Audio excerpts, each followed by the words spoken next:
Então, segundo turno é como o Ciro fala, é um duelo de rejeições. O Lula é menos rejeitado que o Bolsonaro por motivos óbvios. Então, muito provavelmente, ele deve ganhar a eleição e ele é, obviamente, o favorito. E vai ser apertado. Acho que não deve ficar mais do que 53% a 47%.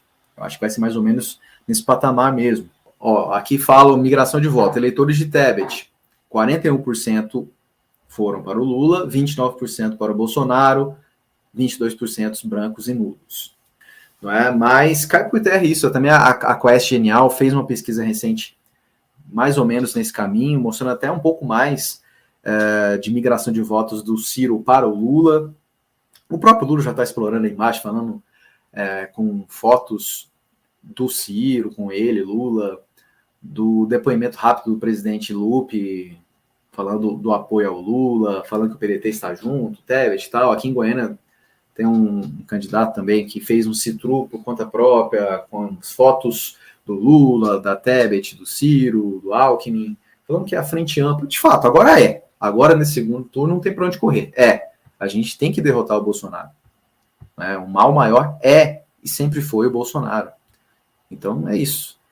Eu não vou fazer L, assim como vocês viram, viralizou a imagem lá no palanque no Ceará, o senador Cid Gomes de braços cruzados, sorrindo, todo mundo fazendo L, mas ele na dele. Ele apoia, obviamente, mas ele não vai fazer com casca e tudo, não vai engolir com casca e tudo. Davidson, concordo. Também me decepcionou a rede. Eu espero que a Eloisilena, inclusive, venha para o PDT. Vai ser um grande quadro. Ela tem muito mais a ver com o PDT do que com a rede atual, não é mesmo? Com todo o respeito que a Marina e os companheiros da rede merecem, não é mesmo? Ó, o que o Gabriel falou. Como ver o Cid no palanque não falar o L e não usar adesivo e o Carlos Lupe fazer o L e políticos do PDT fazer a campanha para o Lula? Pois é, Gabriel, já até falou um pouco sobre isso, né? Mas só complementando, eu não concordo da galera fazer o L, fazer campanha extensiva para o Lula, né, como é o caso do presidente Lupe e alguns outros quadros do PDT. Não concordo, mas eu compreendo, certo? Ao mesmo tempo, eu concordo e compreendo ainda mais o Cid estar no palanque e não fazer o L. Não ser completamente, digamos, submisso, lulista. Não é? Aliás, ele já não foi lá em 2018. Teve até aquele o Lula tá preso, babaca, que ficou muito divulgado, foi viral. Não é? Até a campanha do Bolsonaro usou. A galera encheu o saco do Cid. Não é? Dessa vez não rolou, mas ele não é obrigado a fazer o L. Eu concordo inteiramente com o senador Cid Gomes. Aliás, o senador Cid Gomes fez muita falta a coordenação de campanha dessas eleições. Ele foi o coordenador da campanha do Ciro lá em 2018, andou, mesmo com discursos muito menores do que agora, uma equipe menor, com um marqueteiro pior, sim, um marqueteiro pior, o Ciro tirou ali seus 12%, fez uma campanha melhor no final das contas. A militância também era menos ostensiva, com menos poderio, e conseguiram fazer. Isso vai muito da coordenação. O coordenador atual, quem é o coordenador atual, assim, que teve nessa campanha? A gente não sabe, mas que ele fez um trabalho horrível, junto com o João Santana e companhia, isso é óbvio, os números mostram por si só. Sempre tem os passadores de pano, como o tal de Tamir. Cara, eu entendo, não vou ficar falando mal do cara aqui, mas a gente entende por que ele passa pano pro João Santana. Ele foi contratado da campanha. Ele tem que justificar o que ele recebeu na campanha. Então é por isso que ele vai e faz videozinho para responder a gente indiretamente, para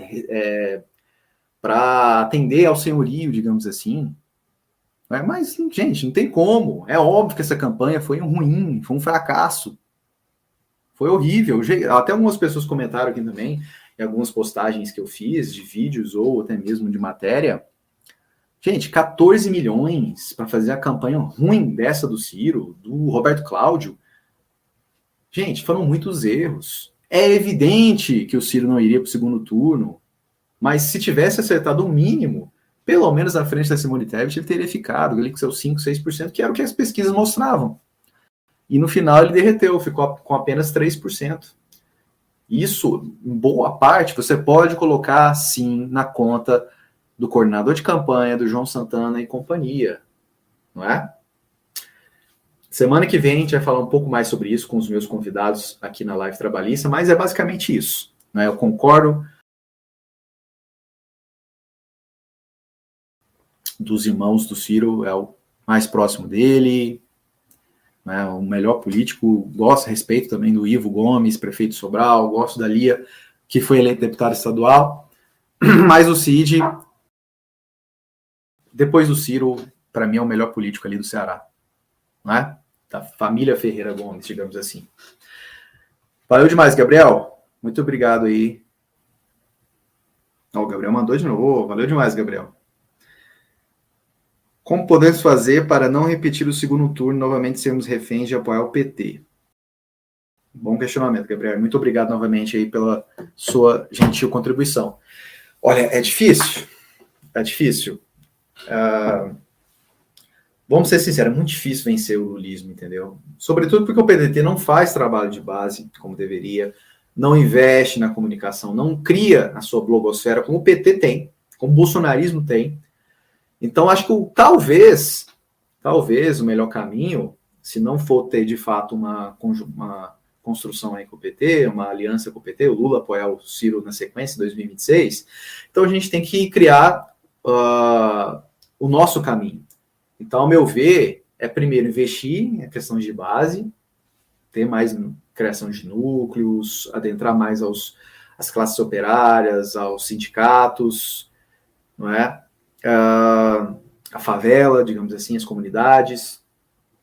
E, principalmente, também, junto a isso, investir em comunicação. Não adianta ser só em comunicação institucional. O povo não quer ver só o Lupe falar, só o Ciro falar. Não quer só ver live lá da Fundação Leonel Brizola, que é muito importante, mas é insuficiente. Tem que se investir em militância profissional. Não precisa ser necessariamente formado em comunicação, como é o meu caso, em jornalismo, publicidade e afins. Pode ser um filósofo, pode ser um sociólogo, mas enfim, uma pessoa que tem qualificação para vir diante das câmeras comentar sobre os principais fatos políticos, vai, com ênfase para o PDT, defendendo o legado do Brizola, do trabalhismo, de Getúlio Vargas, até mesmo do Ciro, do PND. Então, acho que tem que se investir em tudo isso, não é? Para, obviamente, atrair mais pessoas para a nossa causa, mais militância, mais apoios políticos que fizeram muita falta. O Ciro ficou muito mais isolado do que ficou em 2018 também. Não foram só erros do João Santana e da equipe, foi também erros de construção política. O Ciro foi literalmente sozinho, de chapa pura. Lá na outra, pelo menos, teve um avante de vice, de vice não, compondo a chapa, ofereceram a vice, não quiseram, mas enfim, deu um tempinho a mais para o Ciro. Dessa vez o PDT teve a maior, com mais grana, mas estava isolado politicamente. E não investe nos sites, não investe, né, nos canais de YouTube. Vocês sabem, eu estou nessa aqui há muito tempo. Na militância há quase 7 anos, gravando vídeo e tudo mais, há quase 5. O Ciro não faz live aqui conosco. A assessoria blinda demais a presença dele nesses espaços. Por que o Ciro não fez live lá com o Ilha do Politizando, conosco? Solicitado várias vezes. Só fica, vamos ver, vai rolar, mas não rola nunca. Então fica difícil. O Ciro só vai nos mesmos lugares, não é? Alguns são bons, outros nem tanto, perda de tempo, e aí acaba falando sempre sobre as mesmas coisas. Se ele vier até nós, né? Por que o Ciro não falou sobre futebol nessa campanha? Não é? Acho que é óbvio, né? Porque ele sempre vai nos mesmos lugares que falam sempre as mesmas coisas e tem os mesmos assuntos, né? Então, eu acho que é isso, é investir na questão política, mas também, tão importante quanto, investir nessa questão de comunicação. Muito provavelmente no ano que vem, eu acho que eu vou mudar o nome aqui do canal e vou falar sobre política de maneira mais isenta, mais geral. Não dá para ficar militando. A militância não paga as contas. Não dá. Mas, infelizmente, o Ciro, o Lupe e o PDT não nos valorizam. Então é isso. Eu vou ser mais, digamos, isento. Não é? Vou falar sobre política de maneira geral. Não dá para ficar falando só sobre o Ciro. Não é mesmo? É isso. É isso, Gabriel. Muito obrigado novamente pela sua participação. Exatamente, Cristiano. Isso não tem como. Senão não é dar murro em ponta de faca. A gente foi atropelado nessa campanha. Atropelado. E aí ainda chamaram o João Santana que está ultrapassado. Está ultrapassado, sim. Não adianta ficarem passando pano. Está ultrapassado, sim. Ficou claro essa campanha, gente. Um fiasco completo. Fiasco. O João Santana é um cara muito bom para TV. Para a internet, deixou claro que não. Não adianta investir na estética. É conteúdo que importa. É escoar esse conteúdo gerado. Não adianta chamar gente de TikTok, de Discord para fazer as coisas do YouTube. Não é brincadeira. Tem que chamar gente qualificada. Gente de expressão, gente famosa, para furar bolhas. O único acerto era Ciro Games e eles jogaram no lixo. Aí fica difícil, né? Valeu demais, Cristiano. Gabriel, exatamente. Tem que investir em influenciadores jovens, um marqueteiro mais ligado ao mundo digital de hoje. Exatamente. Exatamente. Você foi. Tem que trazer um. Não precisa necessariamente ser um cara jovem, mas que seja antenado com o que os jovens querem da política. E não só os jovens, acho que de maneira geral. Meia idade, os mais velhos, os idosos. O João Santana não conseguiu com essas pessoas, claramente. Não conseguiu vender a imagem do Ciro, que é muito boa. Não é? Então tem sim que se investir em tudo isso. Tem que investir, sobretudo, em gente que já está há muito tempo. Não pode ser gente que caiu de paraquedas, que está 1 ano e meio, 2 anos na militância. Tem que ser gente que está há muito tempo, que conhece do riscado, que sabe com detalhes o Projeto Nacional de Desenvolvimento, que conhece praticamente todas as falas do Ciro, para ser um representante. É como o Ciro fala, criar uma corrente de opinião. Então, você tem que priorizar quem está há mais tempo, quem tem mais condições para ajudá-lo nessa tarefa, que é muito difícil, é muito árdua. E aí pode ser várias pessoas, vários segmentos. Não vou aqui citar nomes, mas tem muita gente qualificada aí que foi preferida nessa campanha. Não é mesmo? Não é só eu. Não é só eu. Vocês sabem, tanto quanto eu, sobre isso. Valeu, Renato Conterrâneo. Valeu demais, cara. O Davidson não, que só falta o João Santana trabalhar para o Bolsonaro em 2026 e fazer um ótimo trabalho.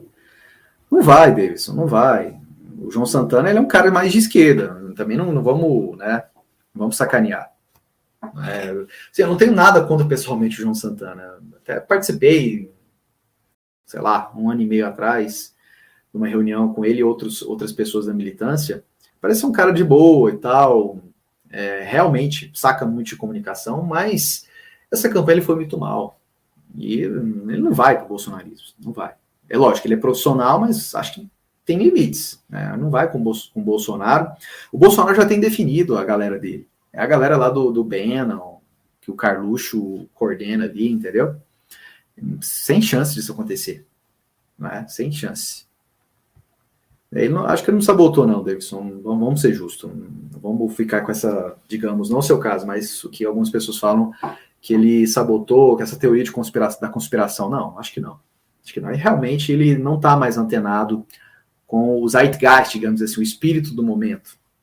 Não está. Não está. Isso cercou de gente muito desqualificada. Não todo mundo, mas tem uma galera lá que não faz sentido algum estar na equipe. E, sobretudo, esses paraquedistas, aí, esses oportunistas de 2 anos para cá na militância que foram chamados para fazer parte. Um ou outro realmente faz um trabalho bom no TikTok, mas é insuficiente. E outros que foram lá para fazer aquele mesa 12, aquele vira-voto, que, pelo amor de Deus, horríveis. Horríveis. Mais afastaram do que ganharam voto. Ainda vem com a justificativa, e foram as pesquisas que impediram o Ciro. Pelo amor de Deus, né? Faça-me o favor. Melhorem na argumentação, irmão. Patético. O José Macilde, um abraço. Valeu, cara. É difícil falar.